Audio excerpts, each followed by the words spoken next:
1962, an article was published about an archaeological expedition that explored the Bayan Har Mountains of Tibet in 1937.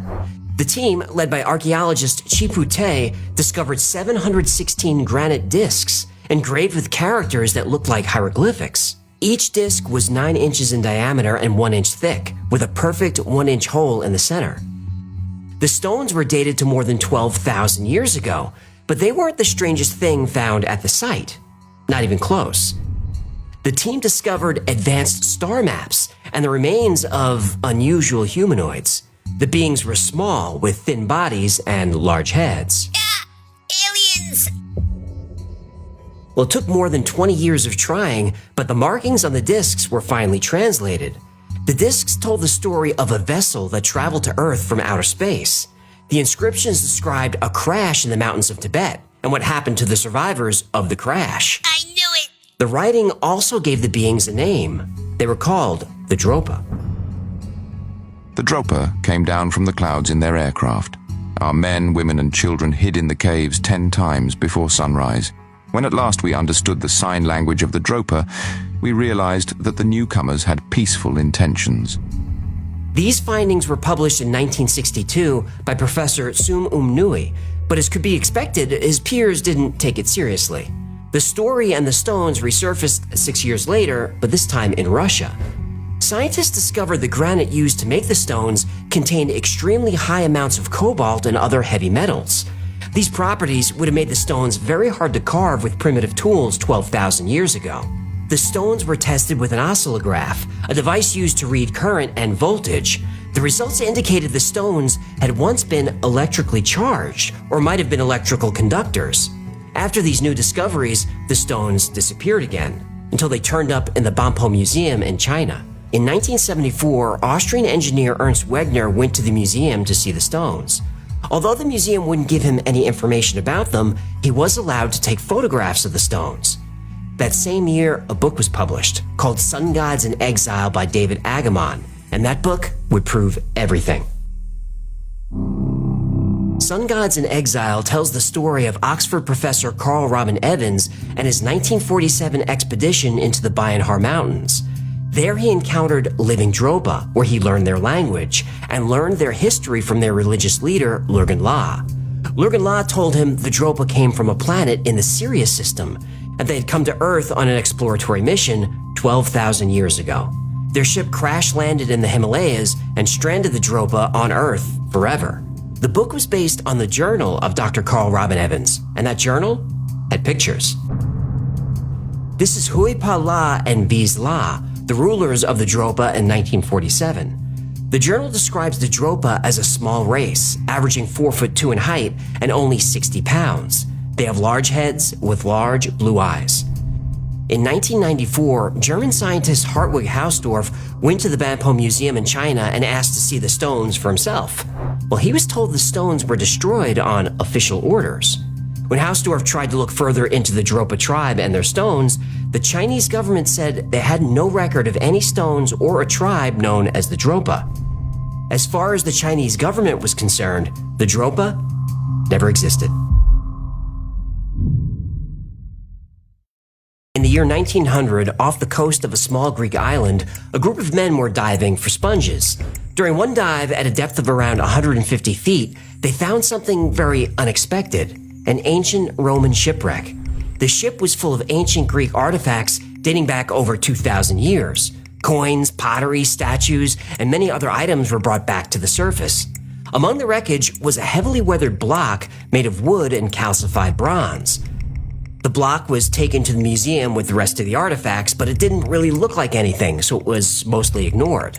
But 2 years later, archaeologist Valerio Stace took a closer look at the unassuming block. It didn't take long for him to discover there was a lot more to the block than people realized. He could make out the shape of a large gear embedded in the calcified stone. He believed it was some sort of ancient astronomical clock.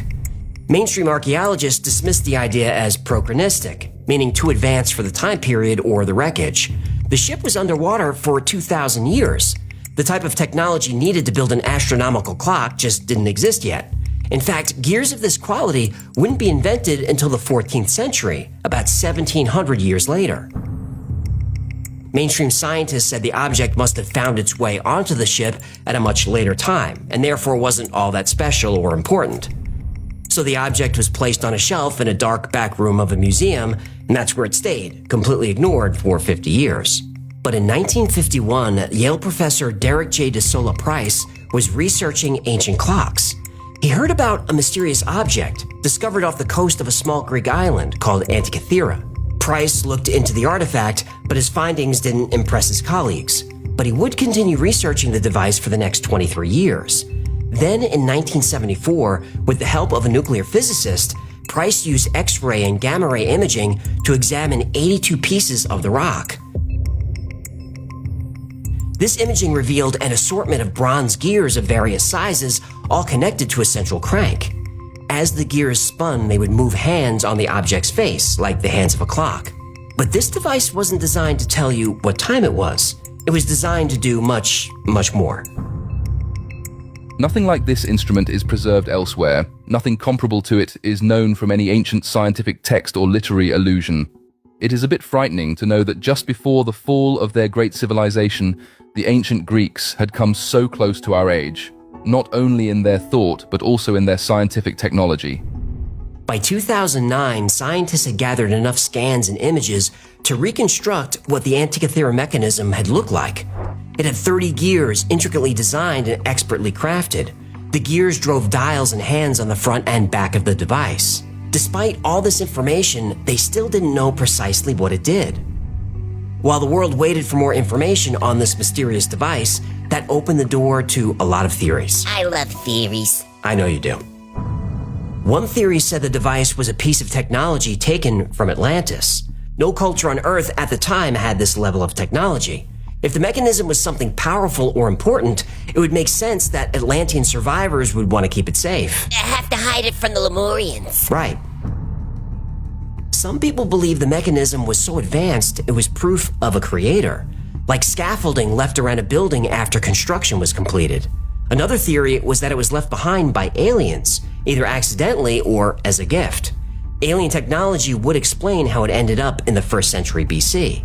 But the most alarming opinion was that the Antikythera mechanism was a doomsday device, a weapon to depopulate the Earth, created by an ancient race of reptilians. Lizard people! Yeah, maybe it was a clock used to calculate a time when the weapon would be deployed. Well, lizard people are very punctual. Despite all this evidence, one of the most prevalent theories was that the whole thing was a hoax. Some people said it was nothing more than a single brass gear, and the scientists were making up the rest. What we do know for sure is the Antikythera mechanism isn't going anywhere. Even though it's been 123 years since it was pulled out of the ocean, we're still uncovering more of its secrets all the time. Eventually, we will know everything there is to know about this fascinating device, and maybe even design our own. But even if we can build one, the question is, should we? In the 9th century, on a grassy field somewhere in northern England, a Nordic Viking squares off against a Saxon housecarl. Before knights, the housecarl was the highly trained elite warrior of medieval Europe. Against a Viking, this warrior should have the advantage. The Saxon wears chainmail armor, while the Viking wears only leather. The Saxon has a shield, light and strong. The Viking has no shield. And the Saxon sword is larger and stronger than the Vikings. The Saxon warrior is confident. He charges forward and takes a few heavy swings. The Viking defends with his short sword. The Saxon steps back, confused. He's fought Vikings before. Usually their short, blunt weapons shatter when hit with heavy English steel. But this Viking has a magic sword. At least it appears to be magic to this 9th century Saxon. Being lighter and faster, the Viking sidesteps, then lunges forward. He thrusts his razor-sharp blade through the Saxon's chainmail. His armor should have easily protected him from this attack, but the Viking's sword pierces the chainmail like it's not even there. The Saxon falls to his knees as the Viking withdraws his sword. The Saxon, more confused than frightened, sees writing on the side of the blade. A name. It's a name he's heard before. And in that moment, everything makes sense. Then the world goes black.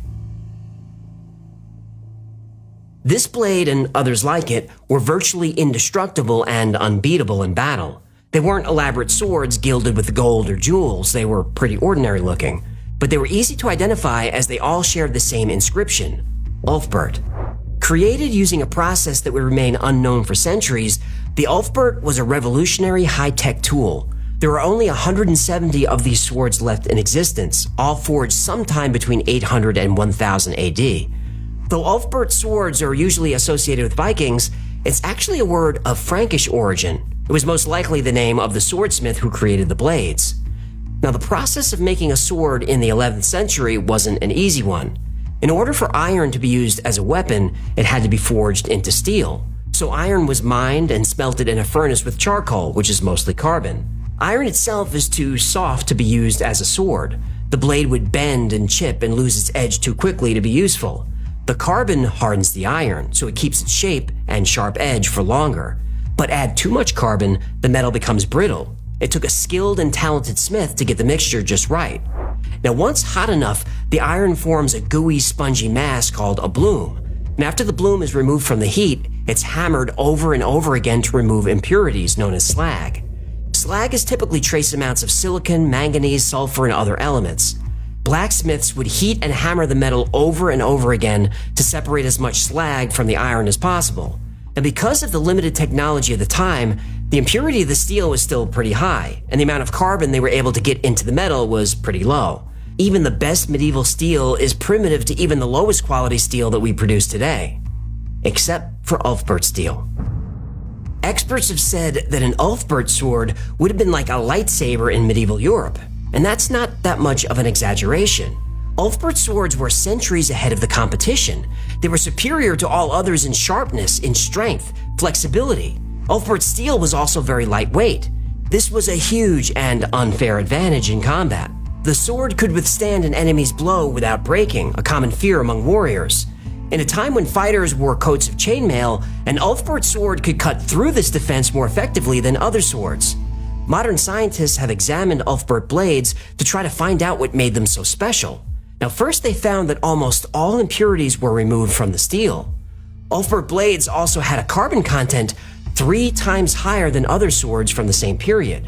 Now, here's the thing. To achieve this level of purity and the carbon content of the Ulfbert sword, the metal would have need to have been liquefied. This causes carbon to dissolve into the iron, forming an alloy. The high temperature also removes impurities more effectively. A temperature of 2400 degrees Fahrenheit is needed for this process. The resulting alloy is called crucible steel because the metal is melted in a large crucible. Now, for hundreds of years, smiths tried to duplicate Ulfbert steel, but nobody could come close. Ulfbert was a man 1,000 years ahead of his time, and nobody knows who he was.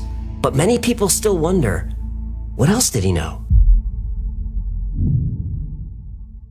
Out-of-place artifacts are sometimes called OOParts, and there are a lot of them out there. These were just a few of my favorites. But how many of these objects are really out of place? Now, I love the legend of the Dropa stones, but it's ultimately disappointing. The original story from 1962 is credited to writer Reinhard Wegman, but no record of a writer by that name can be found. Same with the archaeologist who discovered the stones, Chu-Pu Te, and Sum Nui, the professor who studied them. They don't exist either. No academic works can be found for either of them, and their names aren't even Chinese. Wegener's photos of the Dropa discs are pretty low resolution. You can't see any details like the hieroglyphics the stones supposedly had. It's more likely what he was taking a picture of was a jade B disc. B discs are elaborately decorated discs cut from jade, and B discs are old. They've been dated as early as 3000 BC and maybe even older, but they were fairly common. The only mystery is we really don't know what the discs were for. They probably have something to do with funerals because they've been found in graves of important people. And there's David Agamon's book, Exile of the Sun Gods, which details an expedition into Tibet. On that expedition, a race of people is encountered who call themselves the Dropa. The Dropa claim they were descendants of extraterrestrials. The book tells the story of their UFO crash, their history, and the artifacts they left behind, which included discs with mysterious hieroglyphics. Such a great story. It is, but it never happened. Oh no. In 1995, Agumon, whose real name is David Gaiman, sat for an interview with the magazine The Fortean Times. He admitted that the story was all made up. The narrative was edited by David Agumon and included a photograph of a curious disc-shaped plate embossed with pictograms that seem to be part of a record of the journey of the star beings from their homeworld. The author, David Gaiman, admitted to FT recently it had been written as satire on the alien intervention in human evolution genre. Still, it is regarded in some quarters as an authentic ancient astronaut event. He claimed it was his greatest hoax and said his only regret was that the book didn't sell better. There isn't a single person, living or dead, that's been confirmed to have seen a Dropa stone, so I think this one is a hoax. Oh. Now, the Antikythera mechanism is not a hoax. Oh? That is a real object, and it was found on an ancient Roman shipwreck. It really was on that ship 2,000 years ago. All of that is true. But despite all the wild theories surrounding the device, the truth is actually anticlimactic and comes down to a simple misunderstanding. Many people assume, and many journalists state, the Antikythera mechanism is the only device of its kind, and that it was created with technology far beyond what existed at the time. Well, that's not true. Devices like this one are well documented in ancient writings, and were known about long before it was found in 1900. What made the Antikythera mechanism special was that it survived. It's the only known artifact of one of these devices in existence. Another misconception is that we don't know what it does, but we actually do. Well, how do we know? It has labels on it. Oh. Small colored stones show the position and motions of the planets. The sun and moon were shown relative to the constellations of the zodiac. It predicted solar and lunar eclipses and what color the eclipses would be. It had a 365-day solar calendar and a lunar calendar 19 years long. A small colored stone rotated to show the phases of the moon. There was even a dial showing a countdown to the next Olympic Games, so it probably wasn't created by aliens. Well, maybe aliens are big sports fans. Maybe, but aliens probably follow sports using equipment more advanced than something made from gears. Plus, the device has been recreated using X-ray and gamma-ray imaging. Turns out, the thing wasn't all that accurate. So the Antikythera device is real and a fascinating piece of engineering, but it isn't an out-of-place artifact. Now, on the surface, the Ulfbert swords defy science. Metal of such high quality didn't exist at the time, except it did. It was rare, but it did exist. You've probably heard of Damascus steel. Damascus steel is one of the most legendary steels ever made. It's extremely durable and contains almost no impurities.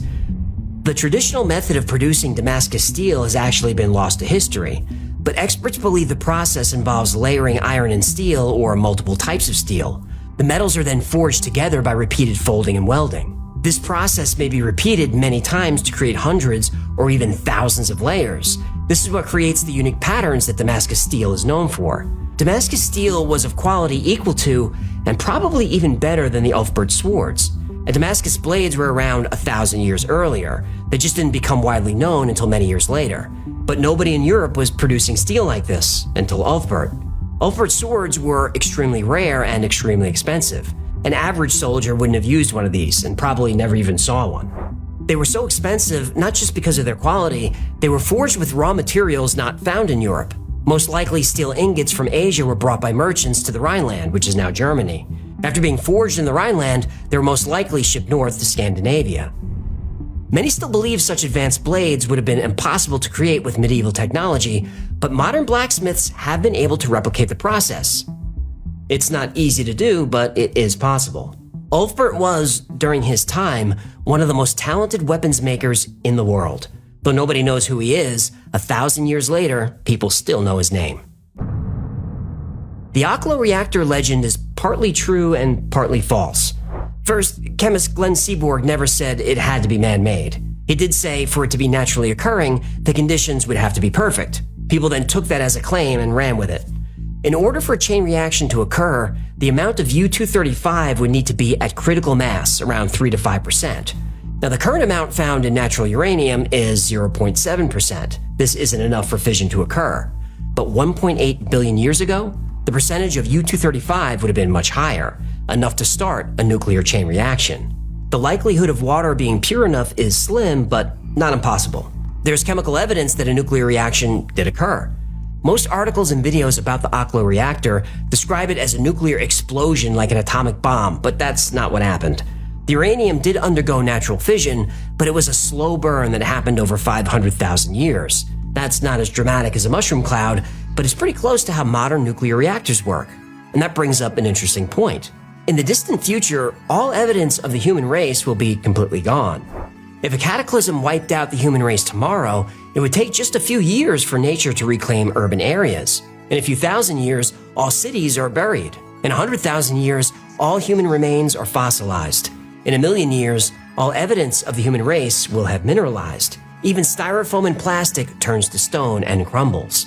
In 10 million years, all that stone, the fossils, and every bit of evidence of the entire human race is recycled back into the Earth's mantle. An archaeologist far in the future would never know we even existed, unless he finds and tests uranium. Evidence of our nuclear technology would still be detectable in uranium. That future archaeologist will be confused because even though there's no evidence of civilization or technology, the uranium he finds will show evidence of fission. Other scientists will come up with theories about nuclear reactors that spontaneously appear in nature under perfect conditions. But the archaeologist feels there's more to the story. He has a nagging sense that millions of years ago, someone was here. And who's to say that this hasn't already happened? And that future archaeologist is us.